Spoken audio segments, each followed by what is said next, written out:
नमस्कार, मैं भावना प्रकाश।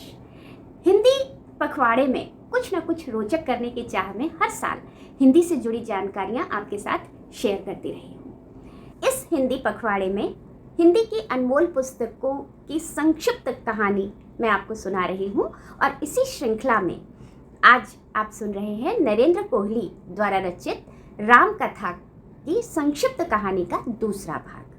पहले भाग में हमने बताया कि किस तरह ऋषि विश्वामित्र ने अत्याचार देखे जो कि दशरथ के राज्य की सीमा के अंदर के कुछ रसूखदार लोगों के थे और उन्होंने बहुत सोचने के बाद ये तय किया कि वो राम को मांग कर लाएंगे इन अत्याचारों को दूर करने के लिए।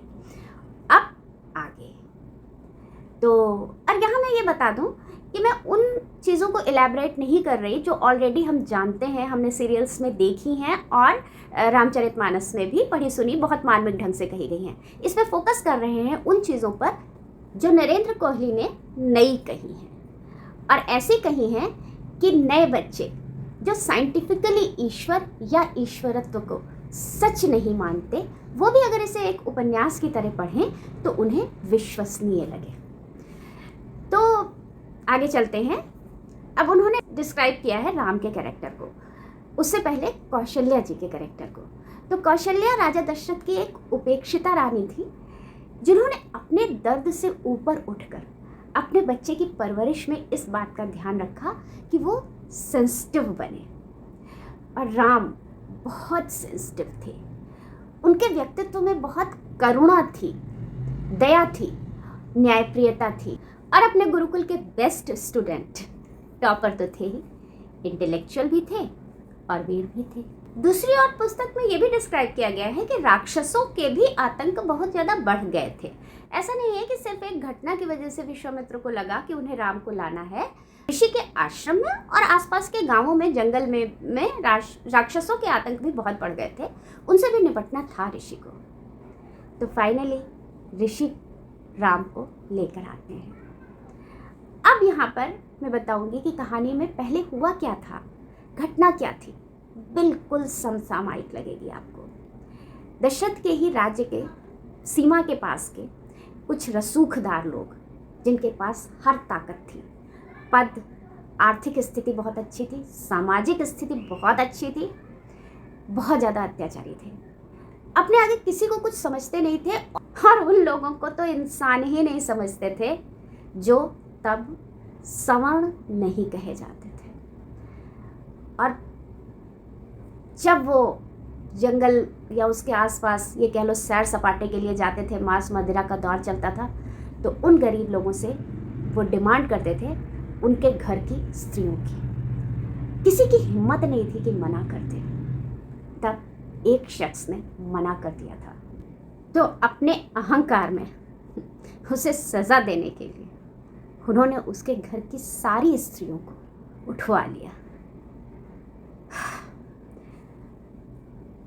उनकी अस्मिता के साथ खिलवाड़ करने के बावजूद उनको ये एहसास ही नहीं था कि उन्होंने कुछ गलत भी किया है।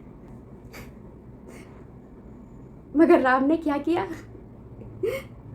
मतलब इतना मार्मिक चित्रण है कि राम ने न सिर्फ पहली बार में सिर्फ सब कुछ सुनकर उन्हें मृत्युदंड दिया, बल्कि उन्होंने लक्ष्मण से कहा, मैं क्षमा चाहूँगी, मैं एग्जैक्टली संवाद शायद नहीं सुना रही हूँ, पढ़ के सुनाना चाहिए मगर उससे बहुत लंबा हो जाएगा, बहुत सारी अच्छी पुस्तकें हैं। तो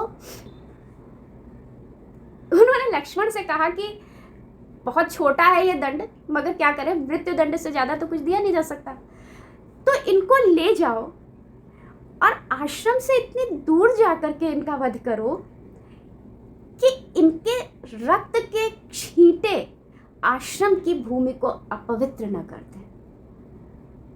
और ये समझ लो कि वो रसूखदार लोग तो एकदम शॉक्ड रह गए कि इतने लोगों को मृत्युदंड इस उनके लिए जिसे वो इतना तुच्छ समझते थे। और एक सेंटेंस से कि इनके रक्त के छींटों से कहीं आश्रम की भूमि अपवित्र न हो जाए, राम ने सभी शोषितों को, पीड़ितों को और साथ में रसूखदार को अपने एक सेंटेंस से ये संदेश दिया कि डजेंट मैटर कि अपराध जिसने किया है उसकी सामाजिक, आर्थिक या पद से संबंधित स्थिति क्या है, जिसके साथ हुआ है उसकी आर्थिक, सामाजिक या पद से संबंधित स्थिति क्या है। मैटर सिर्फ इतना करता है कि अपराध जो हुआ है उस अपराध की गंभीरता क्या है। मैटर ये करता है कि जो अपराध हुआ है वो कितना बड़ा, कितना घृणित और कितना विभत्स है। वो अपराध मैटर करता है और कुछ नहीं, और सजा भी केवल अपराध देखकर होगी और कुछ नहीं।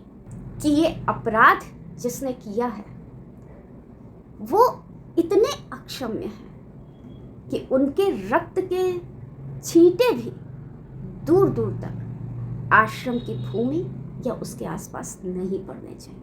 वो खुद इतने अपवित्र हैं।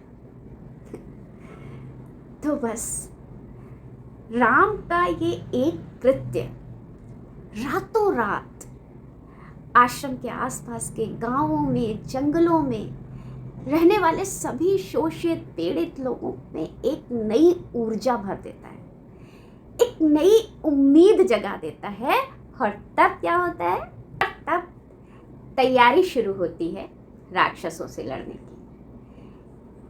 विश्वामित्र जैसे संवेदनशील और समझदार ऋषि के निर्देशन में और राम के नेतृत्व में उन इतने रसूखदार लोगों को मृत्युदंड देने पर सब लोगों में एक विश्वास जग गया था राम के प्रति। तो उनकी लीडरशिप, कुछ उनमें लीडरशिप क्वालिटी भी थी, तो उनकी लीडरशिप को एक्सेप्ट करके पूरी तैयारी हो गई। सारे गांव वाले, सारे आश्रमवासी पूरी तरीके से जैसे सेना का रूप ले लेते हैं, क्योंकि राम भाई बहुत अच्छे स्टूडेंट तो थे, ये तो आप सब जानते हैं, टॉपर थे। तो वो मतलब सब जानते थे कि कैसे राक्षसों से भिड़ना इतना आसान नहीं। वो जानते थे कि वो जैसे कि हर तरह का वो जानते हैं, छल कपट प्रपंच सब जानते हैं, और बहुत सारी वो जादू टोने की कलाएं भी जानते थे। इतना तो नरेंद्र कोहली ने भी माना है, ठीक है। और राक्षसों के लिए फिर पूरा दिखाया है कैसे कैसे उन्होंने वध किया। तो सभी राक्षसों का खात्मा हुआ। और हाँ, एक और साइंटिफिक बात इसमें एलैबोरेट करके बताई गई है कि क्या हुआ था कि राम ने मारीच को तो दूर फेंक दिया, बाकी राक्षसों को मार दिया। एक्चुअली में मारीच जो है वो छलांग लगा करके सीधे आश्रम के अंदर आया था बाहर से, और ऋषि के जो यज्ञ कुंड है उसके ऊपर आ गया था। और राम को ये लगा कि अगर वो उसको मार देते हैं तो वो गिरेगा यज्ञ कुंड में, यज्ञ तो तब भी खंडित ही हो जाएगा। तो इसलिए उन्होंने तीर ऐसा चलाया कि वो आश्रम से दूर जाके गिरे, और उसके बाद वो ऐसा भागा कि किसी के पकड़ में ही नहीं आया। अगर कहानी अच्छी लग रही हो तो कमेंट बॉक्स में ज़रूर बताइएगा, और कल इसी कहानी के अगले भाग के साथ फिर मुलाकात होगी। तब तक के लिए खुश रहें, स्वस्थ रहें, मस्त रहें, अपना ख्याल रखें और दिल में बसाए रखें अपने सिया राम के आदर्शों को।